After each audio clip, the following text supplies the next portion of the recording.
If this video felt personal, you're not alone. And no, that's not just a nice sentence people say at the end of videos. It's a fact. If you're still watching right now, it probably means something here connected with you on a deeper level. Maybe a little uncomfortably. Maybe in a way you didn't expect. Most people don't click on videos like this by accident, and they definitely don't stay until the end by accident. The truth is, loneliness doesn't usually announce itself loudly. It doesn't show up as dramatic sadness or constant despair. Most of the time, it's quiet. It hides behind routines, distractions, jokes, scrolling, background noise. It blends into everyday life so well that people stop noticing it, until someone finally puts words to it. And when that happens, the reaction is often the same. Wait, is this about me? What makes this topic uncomfortable is that it doesn't belong to any specific group. It's not just about people who are single, or shy, or introverted, or depressed. Loneliness exists everywhere, among students, professionals, couples, parents, people with busy social lives, people who seem perfectly fine from the outside. In fact, some of the loneliest people are the ones everyone assumes are doing great. We live in a world where it's easy to appear connected, easy to reply, easy to react, easy to stay busy. But being busy is not the same as being close to someone, and reacting is not the same as being understood.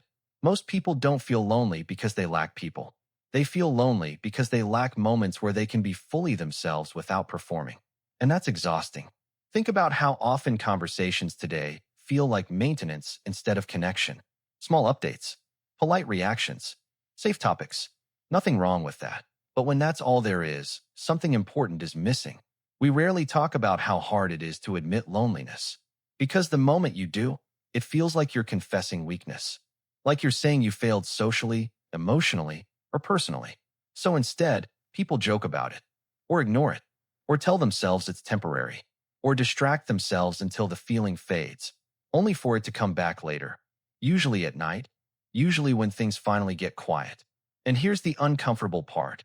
Modern life makes it very easy to avoid real connection and very hard to build it. Everything around us is optimized for comfort, speed, and convenience.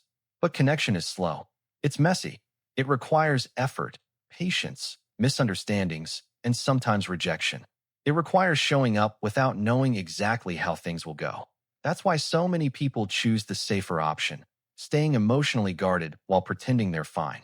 It's not because they don't want connection. It's because they don't want to risk being seen and possibly not accepted. And if you recognize yourself in that, congratulations. Not because it's fun, but because awareness is already a step most people never take. Now, let's be honest for a moment. Most videos ask you to subscribe as a habit, as a reflex, as something you do without thinking. This isn't that. If you subscribe to this channel, you're not subscribing for hacks, shortcuts, or fake positivity. You're subscribing for conversations that don't pretend everything is easy, for topics that don't get wrapped up with a perfect solution in 5 steps, for videos that respect your intelligence and your experience. This channel isn't about fixing you, because you're not broken. It's about understanding things most people feel but rarely talk about openly. And if that sounds like something you'd want more of, then yes, subscribe. Not because you're supposed to, but because this kind of content only exists if people choose it consciously. Now about the comments. A lot of people will read them. Very few will write anything. And that's understandable. Writing a comment feels strangely personal. It feels like stepping forward instead of staying invisible. It feels like someone might actually notice you. Here's a small, slightly uncomfortable truth. Most people who scroll past comments think, someone else will say what I'm thinking. And most of the time, no one does. So if you feel comfortable, share a thought. It doesn't have to be deep. It doesn't have to be clever. It doesn't have to explain your entire life story. Even a short sentence is enough. Not for me. For someone else reading it at 2 a.m., wondering if they're the only one who feels this way. And yes, there's something slightly ironic about finding connection in a comment section. But that's the world we live in. And sometimes connection starts in unexpected places. We like to think that being heard requires perfect words. It doesn't. Most of the time, it just requires honesty. So if this video stayed with you longer than expected, take that as a signal. Not that something is wrong with you, but that something important deserves attention. Sometimes, being heard is where connection starts.